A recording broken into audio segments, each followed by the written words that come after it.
पंजाब में PM security lapse की फिक्र की ओर बढ़ते हैं। पीएम की सुरक्षा में चूक कैसे हुई, किसके लेवल पर हुई, इसे लेकर अब सुप्रीम कोर्ट की बनाई हाई लेवल कमेटी मामले की जांच करेगी। इस कमेटी को सुप्रीम कोर्ट के रिटायर्ड जज लीड करेंगे। इसमें चंडीगढ़ के डीजी, एनआईए के IG, Punjab Haryana high court के रजिस्ट्रार जनरल के साथ एडिशनल डीजी पंजाब शामिल रहेंगे। असल में आज सुप्रीम कोर्ट ने इस पूरे मामले में पर करीब 1 घंटे तक सुनवाई की। कोर्ट ने यह क्लियर कर दिया कि अब केंद्र और राज्य दोनों में से किसी की भी टीम जांच नहीं करेगी।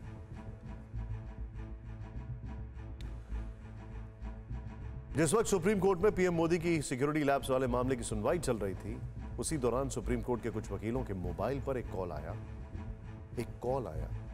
इस कॉल में एक प्री रिकॉर्डेड मैसेज था। दावा किया गया कि खालिस्तान सपोर्टर्स की तरफ से फोन किया गया है ताकि पीएम मोदी के मामले की जांच को प्रभावित किया जा सके। अब इस केस में खालिस्तानी एंगल कहां से जुड़ गया है? क्या यह सब कुछ खालिस्तानियों की साजिश है या इसके बैकड्रॉप में पड़ोसी मुल्क पाकिस्तान भी है? इसे समझने के लिए हमने एक स्पेशल रिपोर्ट तैयार की है, जरा ध्यान से देखें इसे।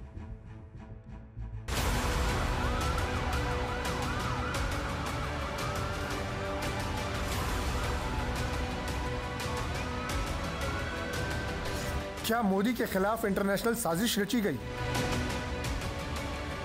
क्या मोदी का रास्ता रोकने का प्लान विदेश में बना? मुखौटा खालिस्तान का, असली काम पाकिस्तान का है।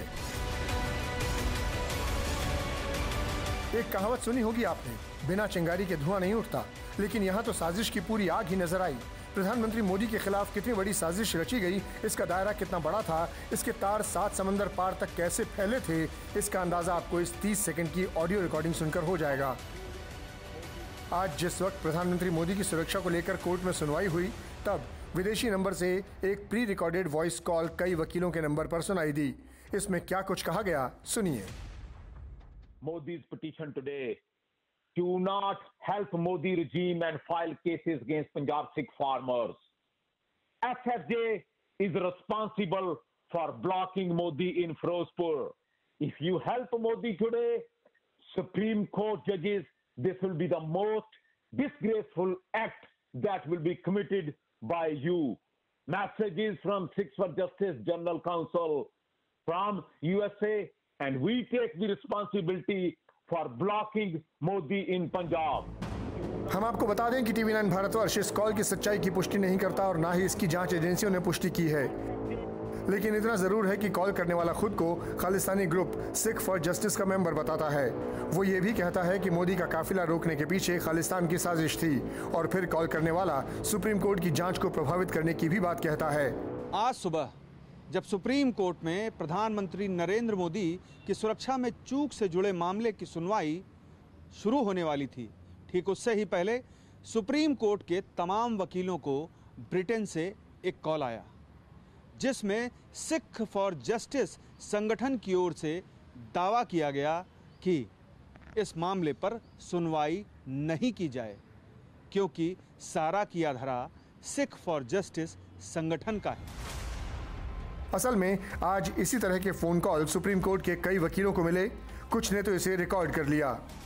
हमें ही नहीं, supreme court advocate on record के लगभग 1000 से ज्यादा एवार्स के पास इस तरह की कॉल आ चुकी है, और ये कॉल जो है बेसलेस है, और इस तरह की कॉल जो है नहीं आनी चाहिए। इनका मेन पर्पज है कि सुप्रीम कोर्ट में प्रधानमंत्री के सिक्योरिटी लैब्स की सुनवाई नहीं होनी चाहिए, और ये किसी न किसी तरीके से ये जो है जुडिशियरी को इन्फ्लुएंस करना चाहते हैं। लेकिन हमें नहीं लगता कि इसका कोई असर हमारे जुडिशियल सिस्टम पे पड़ेगा। आज सुबह 10:30 बजे करीब और 12:30 बजे करीब 2 कॉल्स मुझे आए हैं यूनाइटेड किंगडम के नंबर से, और वो रिकॉर्डेड वॉइस कॉल्स थे, जिसमें ये बोला जा रहा था कि सुप्रीम कोर्ट जजेस रिफ्रेन करें अपने आप को ये पिटीशन सुनने से जो पीएम मोदी की कैवलकेड को ब्लॉक किया गया है। और उस मैसेज में ये भी कहा जा रहा था कि वो जिम्मेदारी लेते हैं पीएम मोदी के कैवलकेड को ब्लॉक करने की। अब सवाल यह है कि अचानक इस तरह का प्रोपेगेंडा कैसे एक्टिव हो गया? क्या इसके पीछे कोई और बड़ा खेल तो नहीं है? ये सवाल इसलिए भी है क्योंकि 5 जनवरी को जैसे ही प्रधानमंत्री का काफिला रोके जाने की बात सामने आई थी, उसके फौरन बाद खालिस्तानी सपोर्टर और सिख फॉर जस्टिस के फाउंडर गुरपतवंत सिंह पन्नू का एक वीडियो सामने आया था। इस वीडियो में पन्नू साफ साफ कहता है कि उसका और उसके संगठन का मकसद पूरा हुआ, लेकिन मेन टारगेट पंजाब विधानसभा चुनाव हैं। आज उस जगह तो मोदी देश का प्रधानमंत्री नंगे पैरी वापस पहुंचा दिता।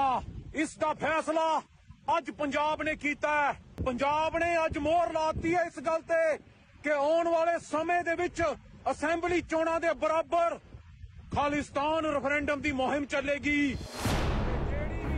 यानी सीधे तौर पर यह दहशतगर्द पंजाब चुनाव में अपना प्रोपेगेंडा फिट करने की बात कर रहा है। वैसे इस तरह की वीडियो तो ये दहशतगर्द पहले भी जारी करता रहा है, लेकिन चूंकि इस बार मामला प्रधानमंत्री के पंजाब दौरे का था और फिर खालिस्तानी सपोर्टर्स का मोदी का दौरा रोकने की जिम्मेदारी लेना कहीं न कहीं सवाल खड़े करता है।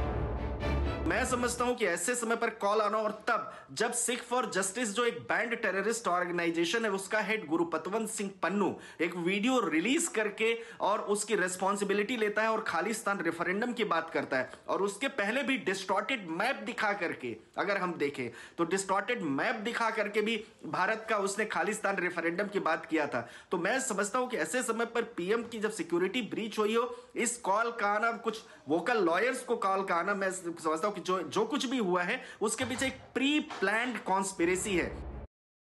कोरोना धर्म नहीं देखता, जात नहीं देखता, अमीर गरीब ऊंच नीच नहीं देखता। कोरोना सिर्फ मौका देखता है, लेकिन आप उसे मौका मत दीजिए। बस इतना कीजिए, जब कभी दफ्तर से बाजार से घर लौटिए तो इतना ख्याल जरूर रखिए कहीं आपके साथ कोरोना आपके घर तो नहीं जा रहा।